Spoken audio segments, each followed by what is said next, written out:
what is the connection between sukkah and tzitzis, or the schach and tzitzis? It doesn't seem apparent in whatsoever way, but we'll see the Gemara is going to draw a halachic comparison from it in terms of the making of a sukkah and the making of tzitzis. Okay. It's about going about things in the right way, so we'll see. So says the Mishnah, this Mishnah is very familiar to us because we actually saw it earlier on Tes Omid Base on 9b. We referenced it there when we were talking about things which invalidate schach, and those things which validate the schach. So says the Mishnah, Hidle aleha es hagefen ves hadalas ves hakisus.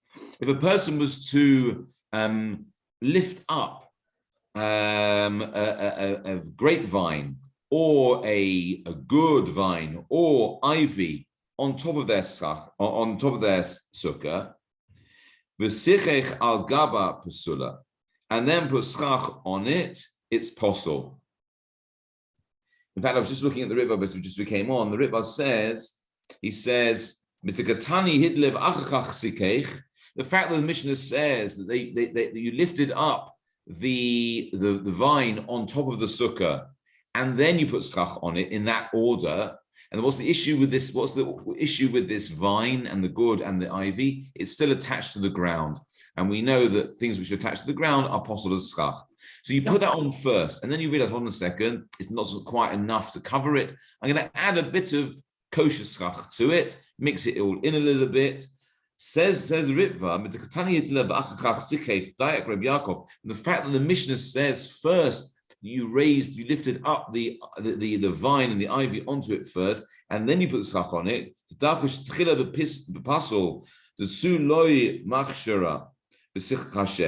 Since you started off with something apostle, you can't then make something apostle kosher, which would imply possibly the other way around. We'll see, perhaps the other way it would run.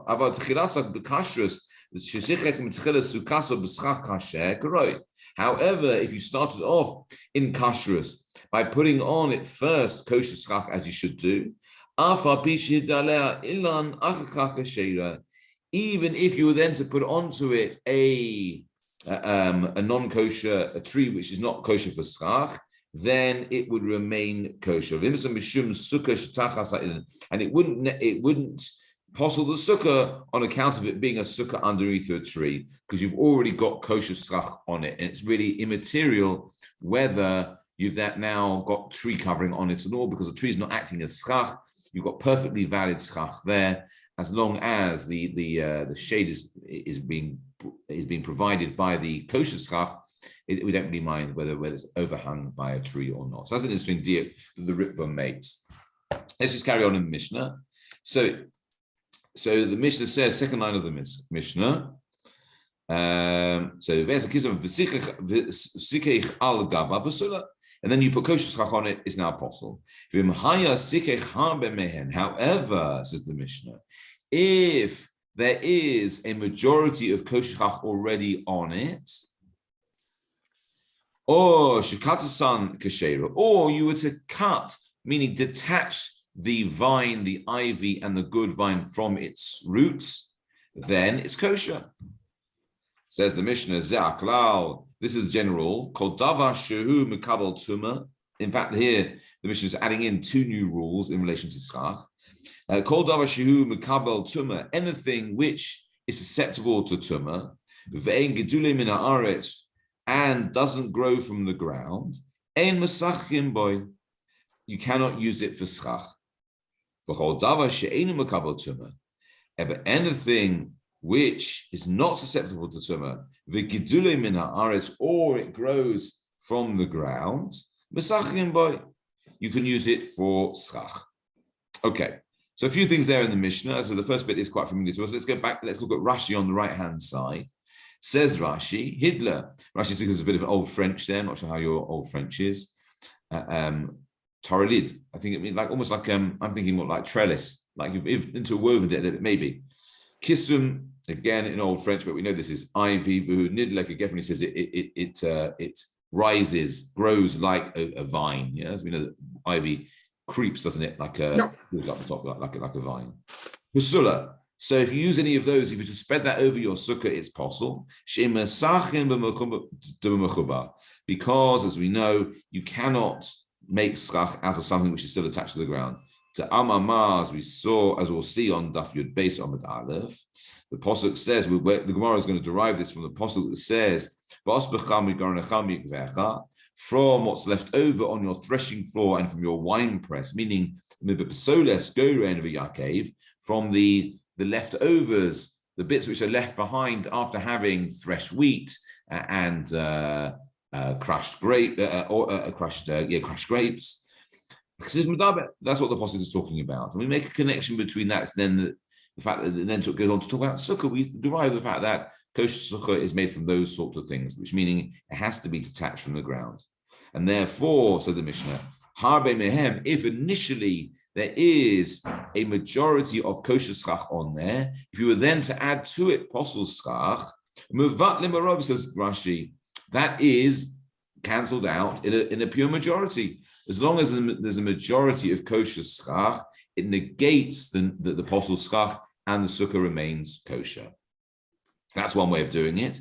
Or shikatasan, or says the Mishnah, if you were to cut the vine or the ivy from its root. Says Rashi, interestingly, even after you've used it for schach, so you spread it over the top first, and we say that's possible. The way of remedying the situation is to cut it off from its source. And therefore, it's no longer attached to the ground.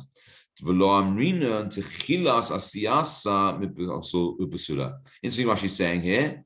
We wouldn't say that since initially you started out with something that's possible, you can't repair it. We wouldn't say that, even though initially the initial making of the sukkah, you made it in a state of where it's possible. Here you can remedy it. We don't say it's possible to olam. For the moment, that's what we seem to say.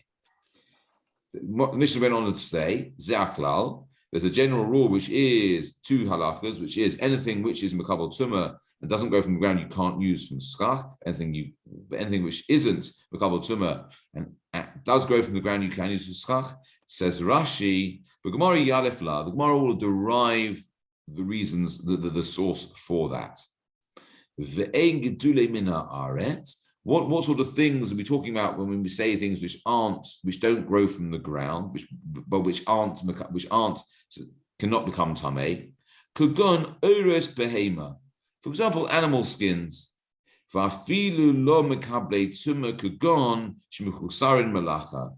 skins can become tamei, but only when they've been worked, when they've been made into something usable, when they've been fashioned into a kli. Then only a kli is makabel tumah. Only a utensil or a vessel is susceptible to tumah. In its raw state, it's not. Okay. So, theoretically, you could use it. So, animal skins would qualify because it's not makabel tumah. It's not susceptible to tumah in its raw state. The reason why it won't qualify is because it doesn't grow from the ground. Okay, it has to be those two things. It can't be susceptible to tumah, and it must grow from the ground. Okay, so it's those two things. That's why we're pretty much limited to what we can use. It can only really be natural products such as leaves, twigs, etc. So it's a and. So they've got to both be. Yeah. So let's look at the end of the Mishnah again. So the Mishnah says. So the end of the Mishnah. So what can be ritually impure and grow from the ground? Just something that's made. Because I understand either or, either it's something could be ritually impure, or it's actually growing, but something that's still. So it wouldn't be anything that's inherently tumah. Nothing that grows from the ground can be inherently tamei, but it could be something that's coming. For example, fruit. Fruit, if it comes into contact with something which is tamei, let's say, for example, fruit which is touched by somebody who's touched a dead body, that would make the fruit tamei. Okay. And therefore, so even though it grows from the ground, fruit, let's say vegetables. Let's say, I don't know, some grass or whatever. Yeah. It's become tamei. It's not inherently tamei, but it's become tamei through contact. Got it. Okay. Thank you. It has to be those two things. It can't be tamei, nor can it be, and it must be something which grows from the ground. Okay. All right. So that's the Mishnah. All fairly straightforward up to now. Says the Gemara, Yasif Rav Yosef Kamei to Rav Huna. Rav Yosef was sitting in the presence of Rav Huna. V'Yasif Kamani was sitting and saying, Sin Kashera. He was quoting our Mishnah and said, if you were to cut those things which are attached to the ground, then the sukkah becomes kosher. V'Amar Rav, and he adds in, but Rav says, Sarech L'Na'aneya. Rav would say, what you would need to do is, after having cut it, you would then need to move it around. Naneh is what we talk about with the lulav, shaking it. You'd need to agitate it, meaning move it, almost pick it up and put it back down again. Yep. So almost a new act of placing it on the as schach. Yeah, because presumably it was the Rav would be of the opinion, which is since you started off like also with the Ritva, which since you started off in a state of posel, initially it was posel. Cutting it on its own, it doesn't seem to be enough. You need to, having once cut it, you now need to pick it up and put it back down again. And that's why I advise people who've got a sukkah all year round, let's say you have a sukkah and it's covered all year round, really, even with something which is perfectly valid for a sukkah, it needs to be made specifically for the purpose of it. Therefore, you should just lift it slightly and put it down slightly. Okay? So yeah, that's Rav Yosef adds that in.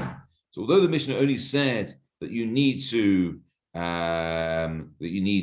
cut it off from its source, and that would be fine to now make the kosher sukkah valid, Rav would add in, you'd also need to move it. Look at Rashi. It's a very long Rashi on the right-hand side where the Gemara starts. It says Rashi, V'Yasiv. So Rav Yosef was sitting and talking in halacha with Rav Huna, and he said, so Rav Yosef was sitting, the Ka'aman, he said, Hachi Hagdatznan, this is what it said in our Mishnah, Osh Kashal Kashera. He quotes our Mishnah and says that if you were to cut off the ivy or the vine from its root, then the sukkah becomes kosher. Rav, and he adds in, Rav says, Ala nehid in sarach lachso v'lisrota. Rav is of the opinion you don't need to go back and completely destroy it completely. Aval sarachul nanei katsat osam. You just need to move it a little bit. You don't have to completely rebuild the sukkah now from scratch, but a small act of movement, it will be sufficient.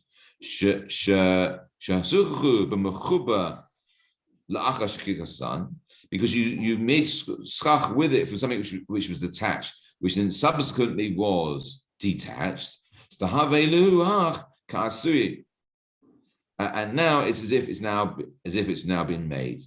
And if you weren't to do that according to Rav Yosef is suggesting that Rav requires this act of movement because otherwise he would say, no, it remains possible. Why? We have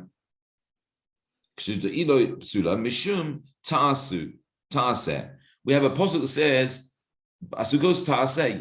Sukkos ta'aseh, you shall make a sukkah, meaning actively make it from the outset as a kosher sukkah. V'loi min ha'asoi, and not something which has been ready-made. Tahachi mashma sukkos ta'aseh, which implies, from the words sukkos ta'aseh, you shall make your sukkahs. K'sha'ata oseh osai, teirui l'sukkah, which implies, when you make your sukkah, you have to make it in the way that it's fit to be a sukkah, meaning the kosher way.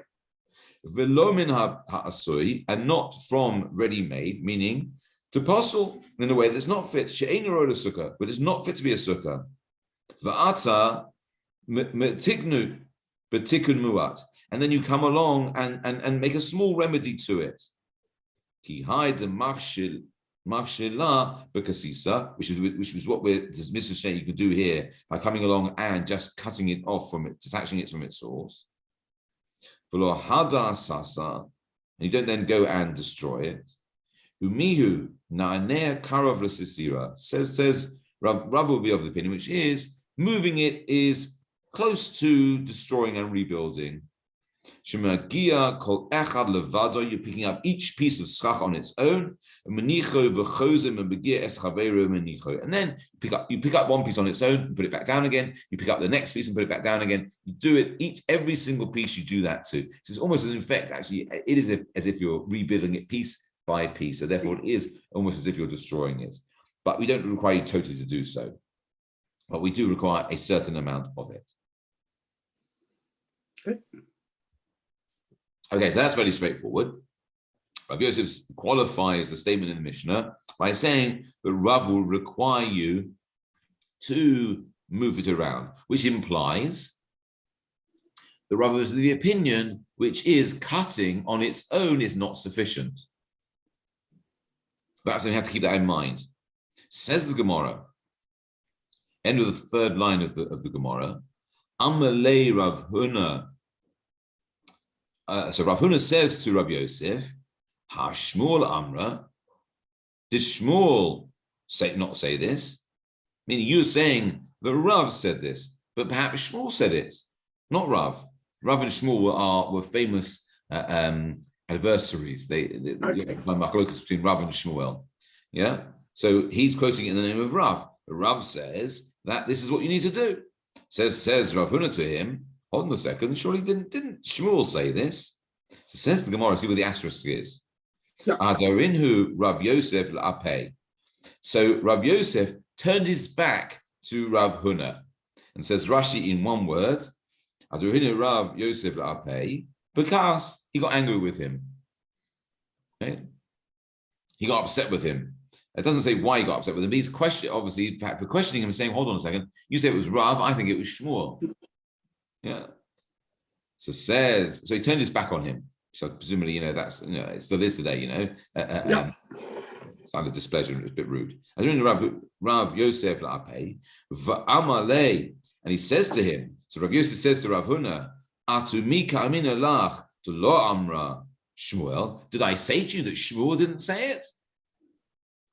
Rhetorical question. He said, I said Rav said it, but that doesn't mean that Shmuel didn't say it. I was just quoting Rav.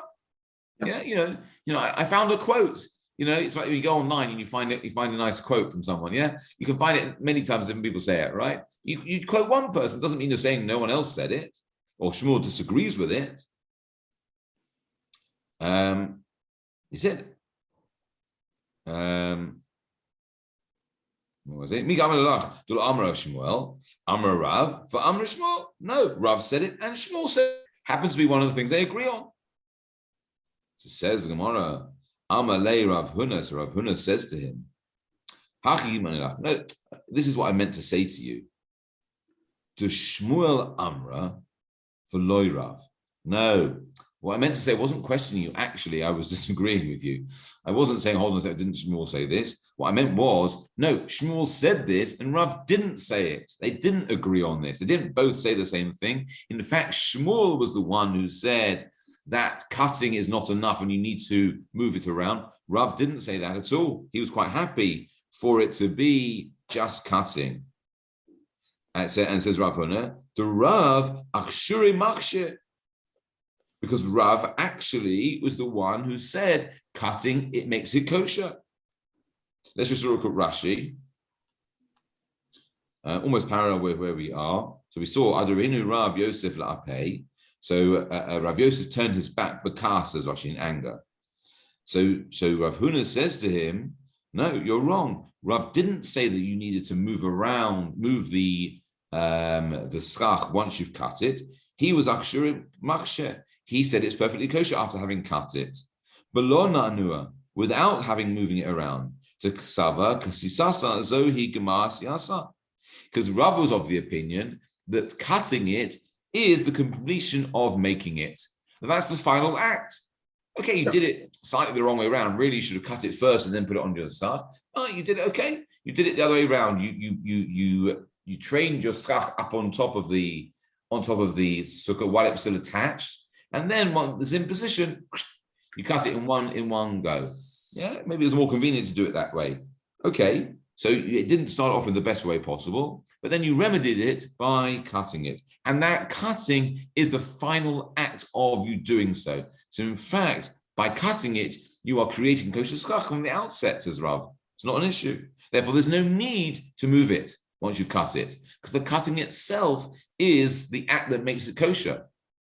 It only becomes kosher schach at the point when you cut it. Before that, it was nothing. Yeah. We discount it because it's not even kosher schach. So Rav would say cutting it is the final act of making it into kosher schach. It's almost not, he wouldn't necessarily see it as a retroactive act of remedying a situation, whereas Shmuel would say, first act of remedy is cutting it, the second would be then to move it, because cutting it isn't enough, because it started off as posel, and now first stage remedy is cutting it, second stage is moving it. Now it's detached.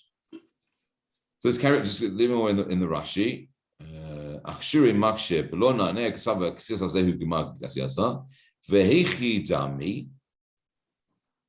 asks, well, then what about the issue of ta'aseh v'lo min ha'asui? What about the issue of making it and not something being pre-made? How would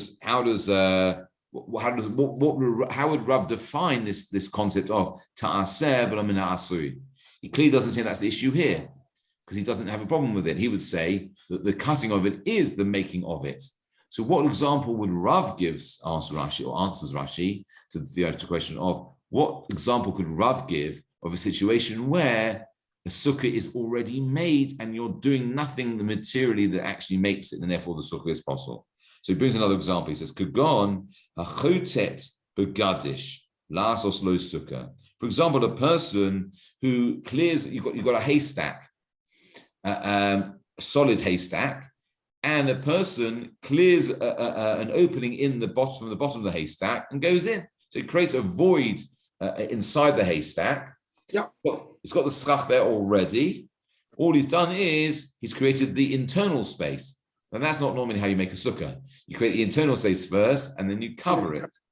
Because that's ta'aseh. That's making it, and what is the act of making a sukkah? It is the laying on of the schach. Here, in the case of a haystack, you've already got the schach on top, but you don't have the airspace inside. So according to Rav, that would be an issue because you're not doing anything, says Rashi. Kugon, hachotek begadish lasos l'sukkah shasichuch hi me'ala, because the schach is already there already. Ve'ena noga bo la'asos shumaseh, and there's no need for you to get involved, touch it to make anything from it. Ela poches achas midofanaz, rather you reduce one of the walls, v'nechnas lamuko, and go into its breadth. V'notel ha'omerim, you move around some of the sheaves, I think it is. V'mashlich v'sukkah nasis me'alat, but the sukkah is already made. Its walls and its roof.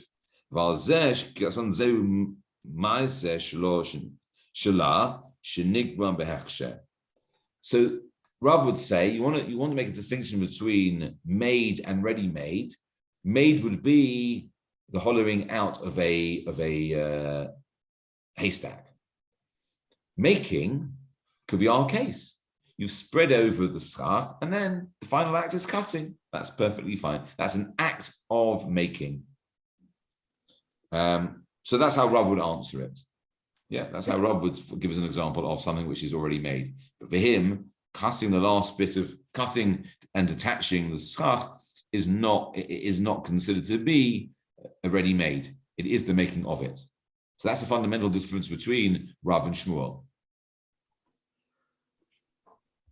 So we see, according to Rav Huna, the opinion that Rav Yosef quoted of you need to move the schach after having cut it is clearly not Rav's, it's Shmuel's, and the Gemara itself now will prove that. So says the Gemara, Kiha, end of the line, Kiha to Rav Amram Chasida. As we'll see from the case of Rav Amram, the pious one. You see where the asterisk is in the middle of the line. What was this case? And here we get on to our tzitzis.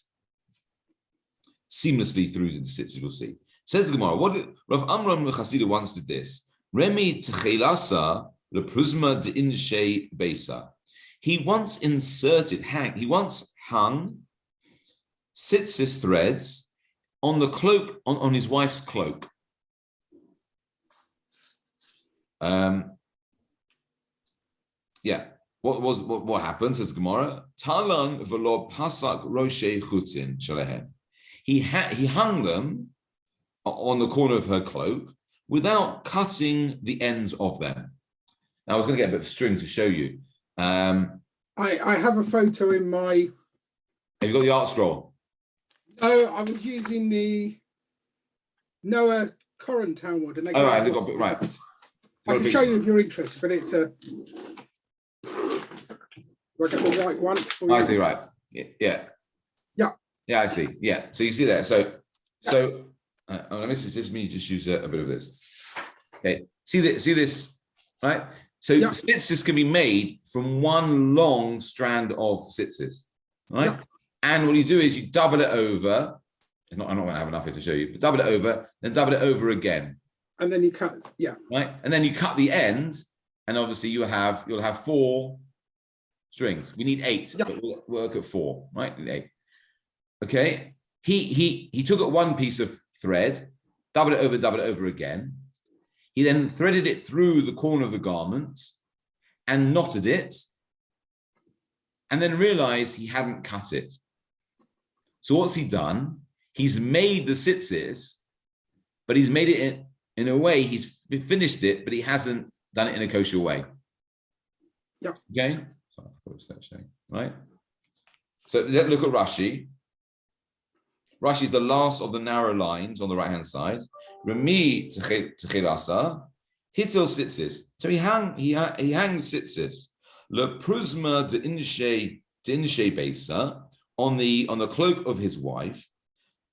Now, why is that relevant to say on the cloak on his wife's cloak? We know women don't wear tzitzis, right?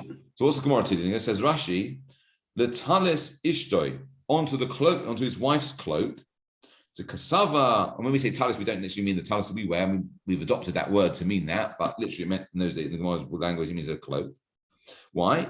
Because Rav Amram was of the opinion, kasava leilesman sitzisu. Because he was of the opinion, which is that there's a requirement to wear tzitzis both in the day and the night. Right? Okay. As the Pasuk says, and you shall see them. Parat the kasus suma, which he says, when the Torah says you shall see them, Rav Amram was of the opinion that comes to exempt a blind person's garment. Because if the requirement is to put tzitzis on your garment and to see them, someone who can't see Nebuch doesn't need to do so. That's not how we paskin. We paskin, not like Rav Amram, we paskin, which is when it says so you shall see them, we mean see them by daylight and not at night. And therefore we rule, the halacha is that strictly speaking, you don't need to wear a talis tzitzis at night. And that's why we wear it in the mornings and not in the evenings. Yeah. Because we say you'll be able to see them. You can see them during daylight. I know obviously we've got artificial lightning, but the Torah was talking about being able to see it naturally. So if you need to be able to see them, we say the other opinions are you need to be able to see it. If you can't see it by natural light, then there's no requirement to see it. Right? Which means that it is a positive mitzvah which is bound by time, which women are exempt. Right? So that's why women don't wear tzitzis, don't need to wear tzitzis. Whereas Rav Amram was of the opinion, which is nighttime is a time for wearing tzitzis, because he says, so you shall see them doesn't apply night or day. He says it applies to a blind person or not a blind person. Right? So if we carry on Rashi, the third of the wide lines of Rashi, one word in, Aval Kusus Laila Chayev. Whereas Rav Amram would say, a nighttime garment, wearing garments at night, requires you to have tzitzis.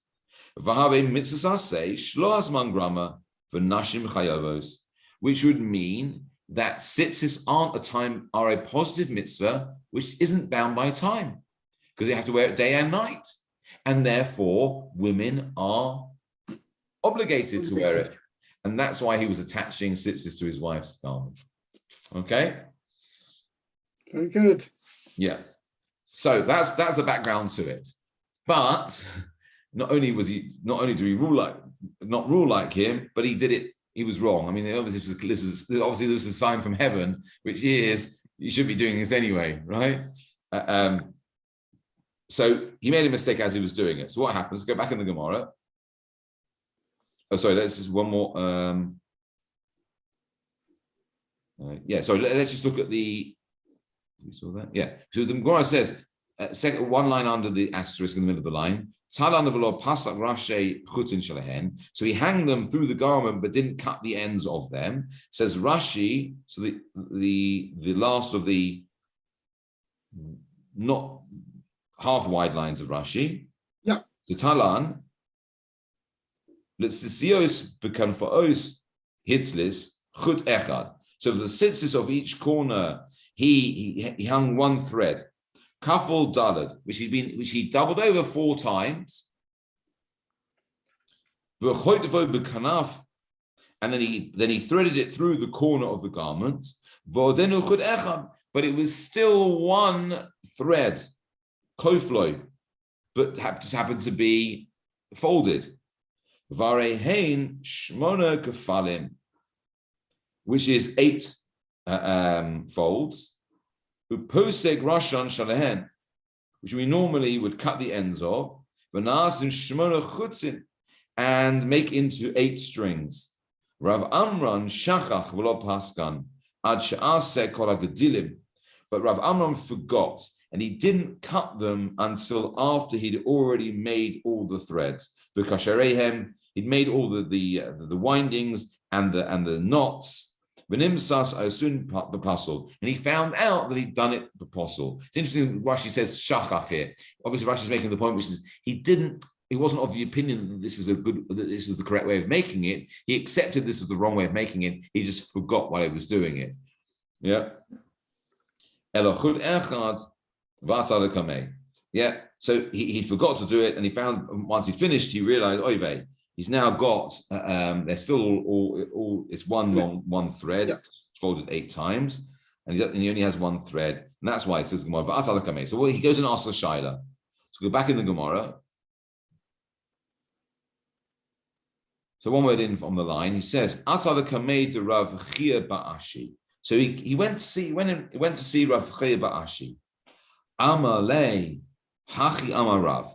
So Rav Ashi said to Rav Amram, in answer to this unspoken question, what should I do? Rav Chia Ba'ashi said, this is what Rav said. Now this is key, because remember we said Rav was the one who said that cutting is the making. What did he say? What did Rav say when it comes to the tzitzis? Mafsatkan vehein kasherin. Cut them and they're kosher. So even though you've made them in an unkosher state, you've done all the knots and ties, etc., but you hadn't previously cut it, no problem. Cut it now and it's now kosher. Says the Gemara, Alma b'sikatan zohi asiyatan. So we see from this that the cutting is the making. So clearly that's that. Therefore, what does that prove with Rav Yosef's statement? Would have Rav said that cutting isn't sufficient, you need to move the schach? No. Rav would say cutting is the making. Therefore, as we said, that even though you started off with posel schach because you laid it on while it was still attached, cut it. That's the final act of making, and you've made it. No need to do anything else. So clearly, the one who said after you've cut it, you now need to move it, the schach, that clearly was Shmuel, not Rav. Okay.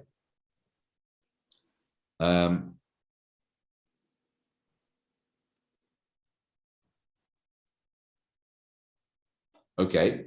I'm just seeing if there's any more Rashi there. No.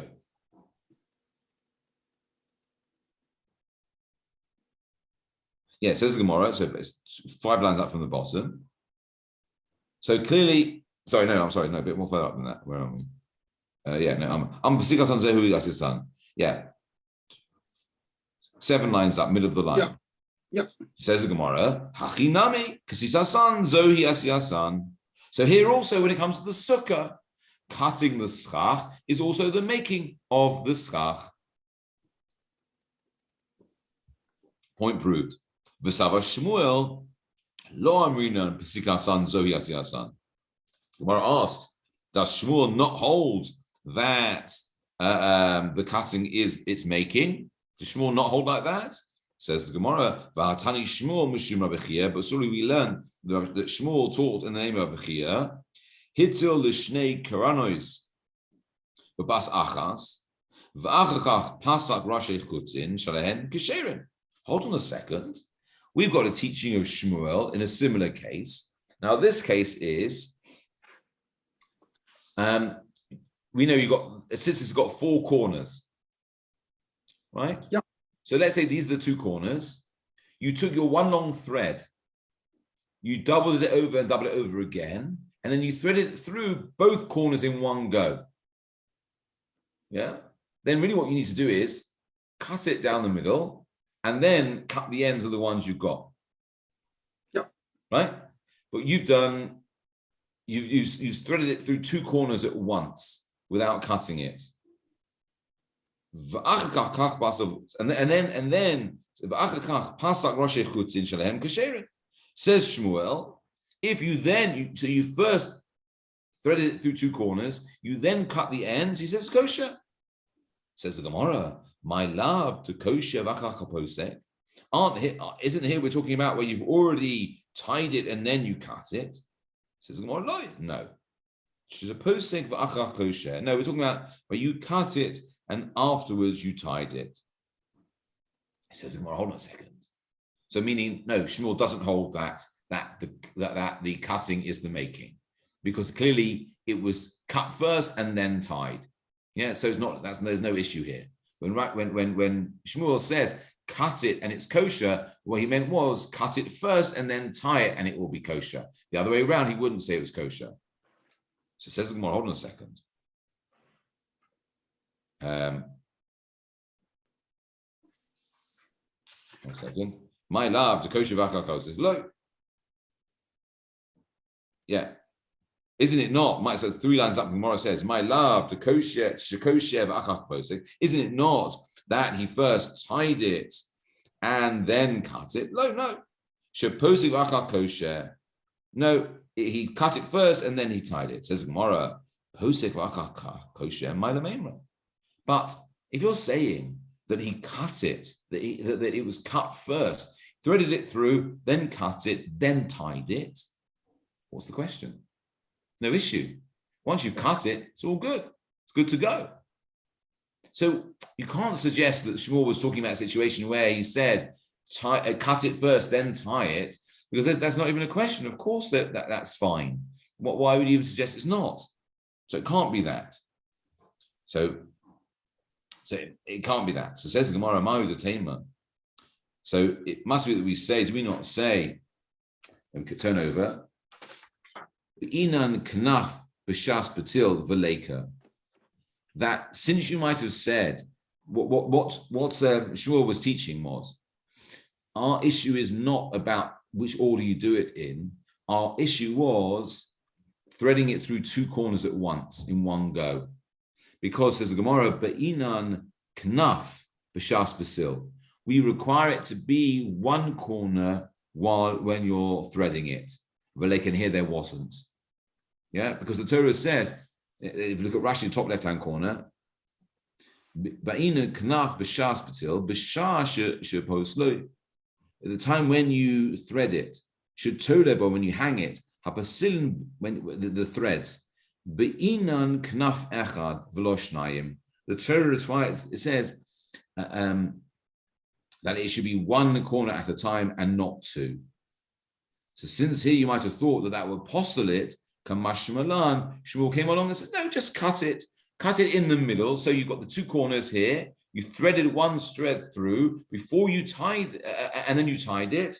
You might think, oh, that's no good because you two one in one go. So no, just cut it in half. Not the same as the previous case, though. Yeah. Okay. So it's definitely not Shmuel who would say cutting is sufficient.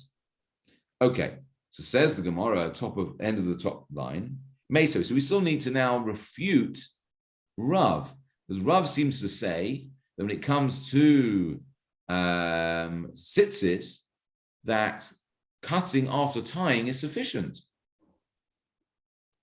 Says the Gemara, Talan v'lo pasak rashi chutzin shalahen pesulin. We got a price that teaches that if you were to hang the threads without having cut the ends of them first, then it's possible. My love, pesulin la'olam. When we say it's possible, don't we mean it's always possible? Possible la'olam. Says Rashi, second line, what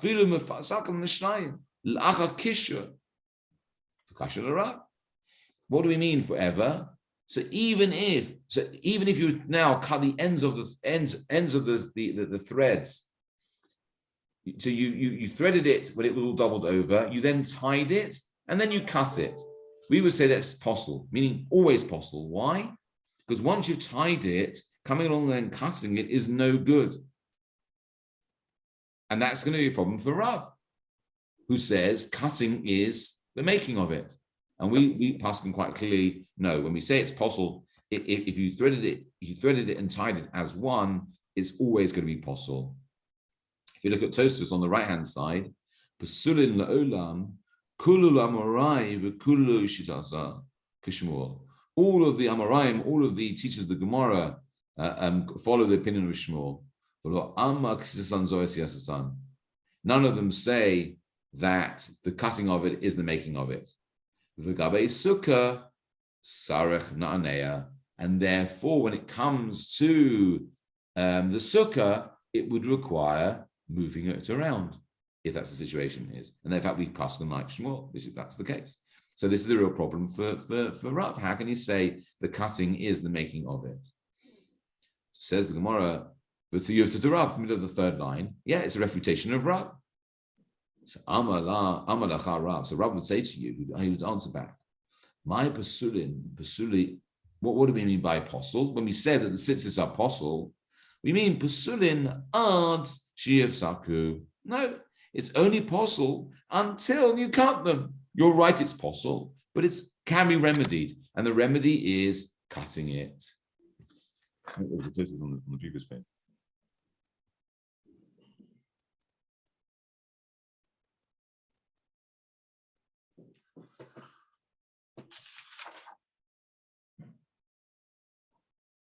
Interesting. If you just turn back to Yud Aleph Omid Aleph at the bottom of the page, we said Rav had said Psikatan Zohi Asiyasan, that the cutting of them is the making of them when it comes to the schach. No. So making of the tzitzis. Tosis just makes the point. He says right at the end. Afapi she'osin acharei kach hasitzis acharei kein hasitzis legamri lo chashinin lei asiyasam mishum beinan teluye l'shem mitzvah. So the Tosfos says we make a distinction. Even if you say that when it comes to sukkah, that cutting it after the fact could be the making of it, that you definitely can't say when it comes to tzitzis, because the tzitzis have to be made l'shem mitzvah for the sake of the mitzvah, and therefore, if you make them in a way where they're possible, you can't then come and remedy it. Yeah, if you've made it, you've doubled it over, and you've threaded it, and then you've tied it, and then you've cut it. At the point of tying it, when it became finished, when you finished it, it's possible. It's not enough now just come and cut it, because the making of it, the essential part of making of it, has to be done for the sake of the mitzvah. And just coming along and cutting it at the end, not for the sake of the mitzvah. Yeah, it's to remedy a mistake. Okay, but is that because it was done as a mistake rather than an intention? So yeah. We did it as an intention of just I'll double over and the rest of it. Because isn't that the same as the idea that building the sukkah is also you should do it with them, for the mitzvah rather than just a general thing. Yeah. So the idea of cutting at the end, would that not be the same element of you can't just remedy it afterwards? So I think the difference is that, well, again, when it comes to the sukkah, the mere fact of placing kosher schach on it, whatever your intention is, even if you had no intention at all of building a sukkah, but by placing the schach on it, it automatically becomes a sukkah. Right. Yeah. So, whereas when you're making the tzitzis, you've got to be doing it for the sake of the mitzvah. Okay. You've got to have that in mind. And if you start off in a non-kosher way, that's clearly not for the sake of the mitzvah. Yeah. And therefore, just a mere cutting at the end is not going to be sufficient to remedy it. Yeah. Okay. Okay. So says the Gemara. Where were we? So Rav's pushback is, end of the third line onto the fourth line. Amar lecha Rav, my basulim ad shebasku. No, when we say that it's possible, we only mean possible until you cut it. V'Shmuel Amar, whereas Shmuel would say basulim lo'olam. Yeah, clear machlokes between Rav and Shmuel. Shmuel would say no, it's always possible. If you made it while it was possible, there's nothing you could do to remedy it. And we have further proof, says Gemara, for another brayso. V'chein Amar Levi, so Levi says, Pasulim la'olam. No, we mean when we say possible, we mean always possible, no remedy. V'chein Amar Rav Matna Amar Shmuel. So Rav Matna said the name of Shmuel, Pasulim la'olam. It always remains possible. There's no remedy to the tzitzis made in this incorrect way. Go on. Gemara goes on a little bit further. Ikad Amri. There's another version of what Rav Matna said. Amar Rav Matna. Bididi have uvda. He said this actually happened to me. The reason why I can quote Shmuel is because actually I found this myself in this situation. Vasadika made Shmuel, and I went and asked the Shai. I went to see Shmuel, Va'amali, and he said to me, Pasulim la'olam, and he said explicitly to me, this is possible forever. There is no remedy for it whatsoever. So Meisvei says the Gemara, we now have this is a clear contradiction of Rav. There's no way out of it for Rav. When we say possible, we mean possible forever, not temporary possible. We mean always possible, no remedy. Meisvei, we have a brisa. We have a brisa that says explicitly, if we were to hang the tzitzis and afterwards cut the ends of the strings of them, then it's possible. V'oid tanya gabe sukkah, and we also have a brisa in relation to sukkah that says, the pasuk says, ta'aseh, you shall make the sukkah, v'loi min ha'asui, and not from something which is ready-made. Mikam anru, from here they say, hidla aleha es ha'gefen ves ha'dalas ves ha'kisus. If you were to bring over, raise up onto your sukkah, the grapevine, the good and the ivy, and then put schach with it, and it's possible. Hey chidami, what are we talking about here? My area mishum ta'aseh. If you're going to say that when you haven't yet detached it from the ground, why do you need to teach that? Why do you need to teach that it needs to be made and not from something which is already made? We could derive it from the fact that we know the Mishnah tells us that it can't be something which is attached. And since it's attached, it's possible. Ella b'shekisasan v'tkatani psula. Rather, we must be talking about when you have detached it. And yet we still say, the Brisa still says that it is possible. If we infer from that, and therefore we infer that we don't say that the cutting of it is like the making of it, and therefore it is a refutation of Rav. So we have a clear now connection between tzitzis and sukkah that we now have established. When we say that tzitzis made in the way where you've only got one thread, it hasn't yet been cut, it's possible and it will always be possible, no remedy whatsoever. So too with the sukkah. Then when we say that it's possible, we don't mean possible on account of the fact that it should be made and not from something which was ready made. We mean even after you were to then cut it, we say that's still not sufficient. It remains possible on account of the fact that Kasisar son is not, the cutting of it is not the making of it. It's a possible forever. It's insufficient to cut it. Shmuel would say you need another remedy, which would be the lifting up of it. Okay, which clearly is a refutation of Rav. Rav doesn't give up. A couple more lines. Says the Gemara, Amalecha Rav. Rav would say, what are we talking about? What is the situation we're talking about where we say it's always possible? Where it's not, it wouldn't be enough just to cut it. Rav would accept. In the situation of Tishafinhu Shlufe, Volomenikre Asiya Didahu. He would say, Rav would say, I'd agree with you that if you were to bring a vine over the sukkah, a schaf, and it's still attached to the ground, and then you were to detach it, but not by cutting it with a clean cut that shows clearly the root is on the ground and the branch is on the schach, but where you took it by hand and you basically tore it apart. Yeah. Yeah, you twist it and twist it and twist it. I mean, we know what ivy is like. It's like very difficult to break, isn't it? Yeah, you tear it, you tore it, and you break it, but it's not clear the actual where the break is. Yeah, presumably maybe you've done it higher up on the wherever it is rather than low down at the ground level. So it's not clear. Rav would agree in this situation. He would say, in that situation, I'd agree. So it's not clear that you've done an act of detachment, which therefore would be its making. In that situation, I would agree, it's possible forever, and there's no remedy.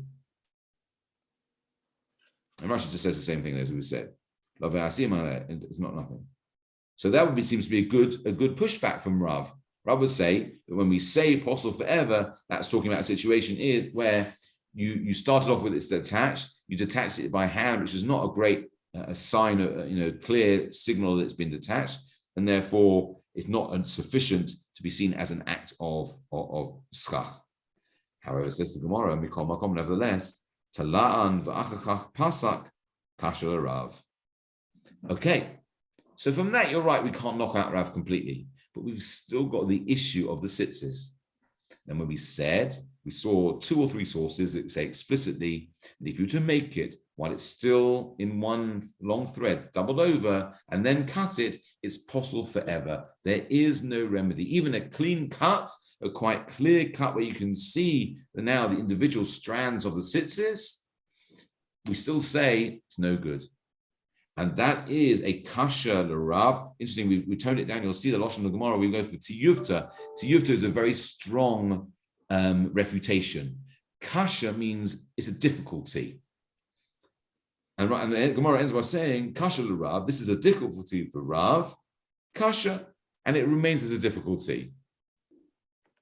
Which we mean is an unresolved difficulty. Meaning, Rav, there may be an answer to it. Rav can't find one. We can't seem to help him out.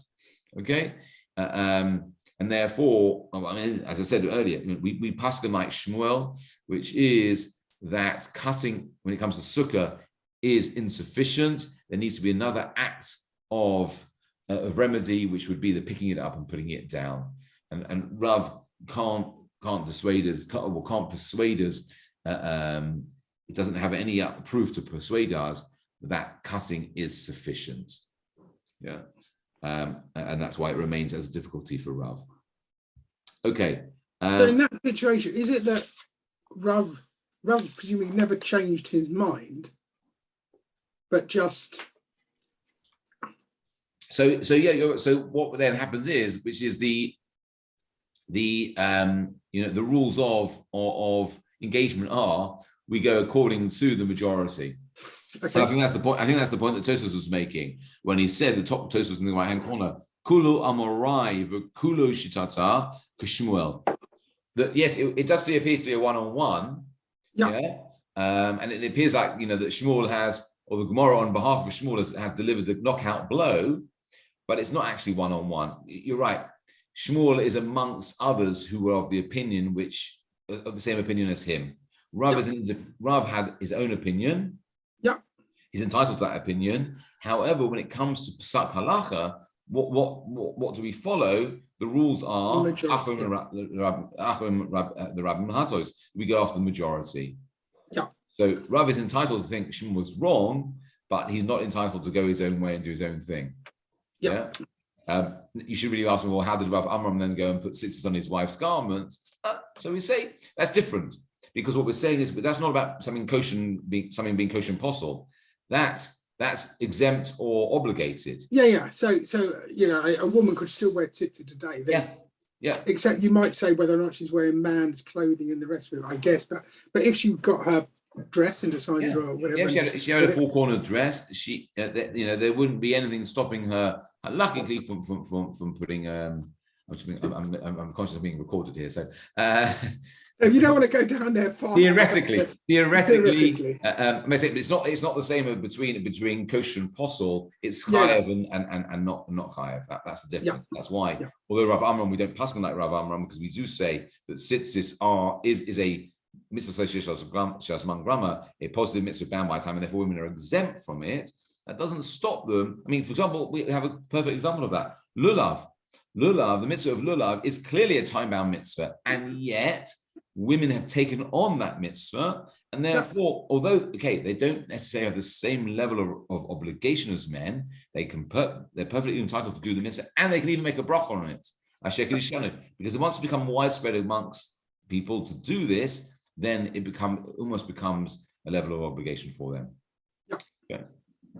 All right, we'll leave it there. The Gemara is now going to suggest that perhaps there's a prior stage to this whole argument, which actually takes us back to the Tanaim, to the teachers of the Mishnah, rather than these Amoraim, the teachers of the Gemara. So perhaps there's a source for all of this further back anyway, which will actually give us the background in terms of we'll actually now see what Rashi alluded to when the Mishnah said of why that general rule of the extra two rules about what validates schach or invalidates it. We need to find the sources of that, and that will be based on a Tanaitic discussion.